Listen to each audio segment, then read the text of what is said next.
Yang jelas, Isa yang kau anggap Tuhan adalah anak Siti Maryam. Berarti adalah manusia. Berarti Isa seorang manusia. Berpikirlah bro, asik.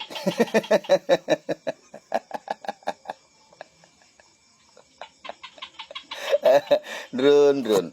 Memang yang penting bunyi. Udah paten itu, ya kan?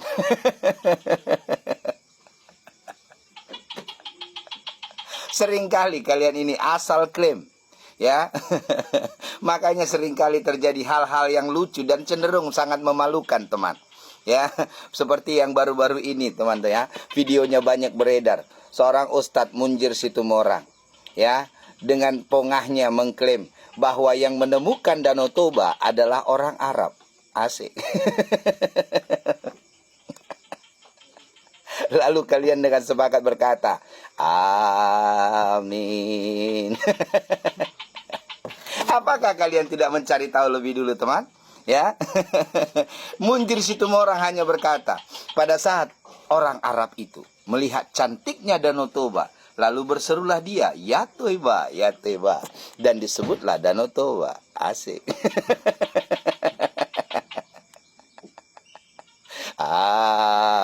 Amin.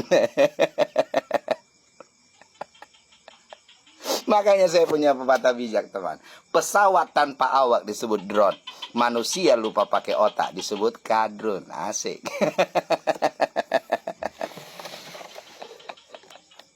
Demikian juga dengan ini, teman. Kau berani menyamakan antara Isa yang ada dalam kitabmu, kau sama-samakan dengan Tuhan Yesus kami Kristen. Come on, brother. Apakah kau siap dengan konsekuensi logisnya, teman? Ya. Jangan asal klaim. Ya, jika ada satu oknum yang sama namun dikisahkan berbeda oleh dua kitab, maka konsekuensi logisnya, teman, ada satu kitab yang benar, ada satu kitab yang salah. Ya, karena tidak mungkin dua-duanya benar. Dari sisi kelahirannya juga, teman, berbeda, dari sisi kematiannya juga berbeda, teman. Ya. Mari kita bermain fair play, ya. Saya ajak, teman, itulah kami Kristen, bermain secara adil, teman, ya. Kami Kristen memang dahsyat dan standarnya tinggi, brother. Menurut cara pandang kami, pastinya Alkitab lebih benar. Menurut cara pandangmu, pastinya kitabmu lebih benar. Tapi kita berhadapan secara adil, teman. Ya, saya kasih pepatah bijak, teman. Sebuah kisah jika tanpa fakta hanyalah sebuah legenda atau dongeng semata. Are you ready? Kisah-kisah masa lalu, teman, jika itu sebuah kebenaran, maka akan didukung oleh fakta-fakta sejarah yang tidak terbentahkan, teman.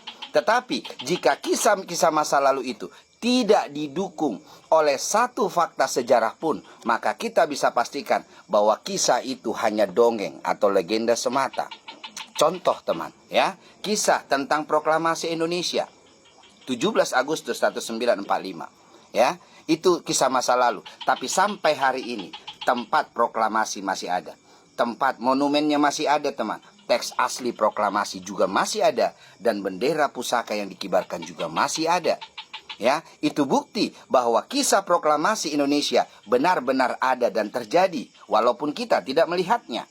Nah, namun kisah kedua tentang terciptanya Danau Toba.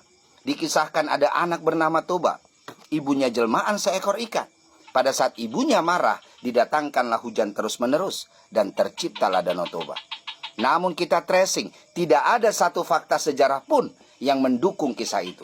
Maka kita pastikan kisah terciptanya Danau Toba hanyalah legenda. Paham? Kita tarik itu ke dalam kasus ini, teman. Ya, oke? Kita lihat. Saya perlu menjelaskan bahwa di dalam Alkitab kami Kristen, dalam Lukas 2 dikatakan bahwa Tuhan Yesus kami lahir di Bethlehem Efrata. Ya. Dan kita bisa lihat, teman, 2000 tahun lalu, waktu yang cukup lama, teman, tetapi sampai hari ini tempat kelahiran Tuhan Yesus masih ada dan dilestarikan. Sebagai bukti validasi kebenaran kisah itu. Oke, tetapi kisah Nabi Isamu yang kau katakan lahir di bawah pohon kurma, apakah didukung fakta sejarah? Tahun berapa dia lahirnya, teman? Ya, dan di mana letak pohon kurma itu? Daerahnya. Apakah di mana-mana? Ya, coba kamu tracing. Ya, hak kita sebagai seorang yang beragama untuk menguji kebenaran kisah itu. Ya, oke. Nah, itu tentang kelahiran, belum lagi tentang kematian, teman. Ya, tentang kematian, bahwa benar-benar di dalam Alkitab kami jelas dituliskan bahwa Tuhan Yesus disalib di atas bukit Golgota. Dia tidak diserupakan. Ya, sampai hari ini tempat bukit Golgota masih ada. Sampai hari ini, teman, bahkan sekecil kain kapan yang melingkupi tubuh Tuhan Yesus saat kematiannya juga masih ada. Artinya kisah di dalam Alkitab kami didukung oleh fakta-fakta sejarah yang tidak terbantahkan. Namun yang dikatakan bahwa Nabi Isa tidak disalib tapi diserupakan. Coba cari tahu. Ya, apakah didukung satu fakta sejarah pun? Come on. Saya ulangi pepatah bijaknya. Sebuah kisah jika tanpa fakta hanyalah sebuah legenda atau dongeng semata. Oke? Jadi jangan berani-berani menyamakan, teman, ya. Cukup karena kita di Indonesia memang berbeda suku, agama, ras, dan bahasa. Tetapi kita satu dalam balutan Bhinneka Tunggal Ika. Maka perdalam agamamu dan cobalah untuk menghormati agama orang lain. Karena surga belum tentu milikmu dan neraka belum tentu menjadi takdirku. Asik.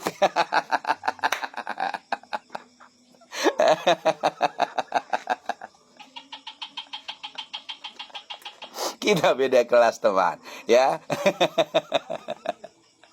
Mari, ya, jangan pernah menyamakan. Alkitab kita berbeda, ya. Agama kita berbeda dan Tuhan kita jelas-jelas berbeda, teman. Jadi hormati agama orang lain dan perdalam agamamu sendiri. Salam hormat dari saya, salam santuy dan salam toleransi. Asik.